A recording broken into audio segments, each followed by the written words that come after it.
If you struggle with finding your foundation shade, or you simply just don't know where to start when it comes to finding your foundation shade, girl, you've made it to the right place. Hey girl, hey, my name is Krista Marie, and I teach you makeup the easy way. So first things first, when you are looking for your foundation shade, you want to start off by your undertones. We all have skin undertones: cool, warm, and neutral. There are so many things you can do in order to find your foundation shade. The first one is going to be the vein test. If you have a cooler undertone, your veins are going to be blue purple. A neutral undertone will have bluish greenish veins.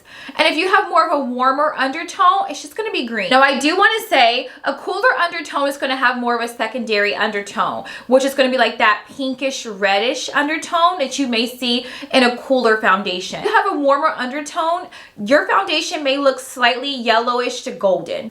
Now, the second one is going to be the jewelry test. If you look better in more silver jewelry, then you have more of a cooler undertone. And if you look better in gold jewelry, then you have more of a warmer undertone. If you look better in both, then you have more of a neutral undertone. If you're going to be in the store looking for your foundation shade, I want you to pick your shades based off your skin tone. So if you have more of a deeper complexion, you need to move your way towards more of the deeper foundation shades. If you're kind of in the middle, I would stay in the middle. And if you're more fair or lighter, I would stick towards more of those lighter shades. Pick at least 3 to 4 shades that you feel could be closer to your skin complexion. And remember, most brands will have the actual foundation shade as well as the undertone connected with the foundation.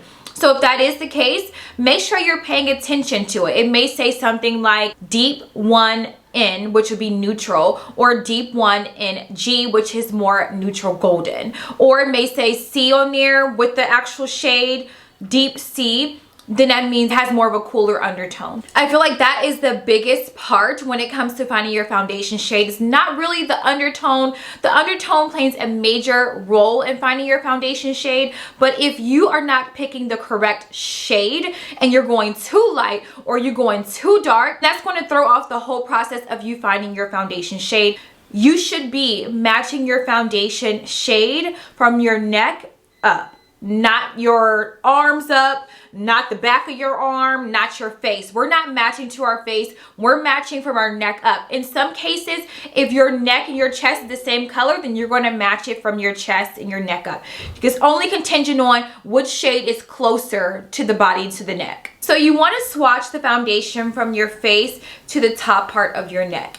Now, if you are in public and you already have makeup on, you can just swatch the swatches on your neck. Let the foundation settle down into your actual skin. The one that is the closest to your skin tone, that's going to be your perfect foundation shade.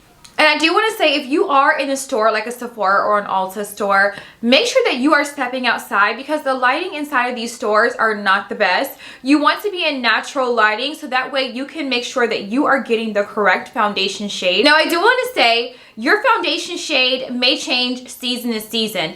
Normally during the summer months, you may become a little darker. So then your foundation will become a little darker versus your winter months where your foundation shades may tend to be a little bit more lighter. So definitely keep that in mind that you may have 2 different shades of foundation for each season. I hope this helps when you are looking for your foundation shade. And if you guys would like for me to create a video based around, you know, foundation types like matte, glowy, you know, hydrating foundations for each skin type, definitely drop a comment down below because I feel like that's important too. You have to know which foundation is right for your skin type, and if you don't know that, then your makeup won't be flawless. You won't achieve that makeup goal that you're trying to achieve. So drop a comment down below and make sure to check out this video right here because it's going to give you makeup tips and tricks if you are a beginner in makeup.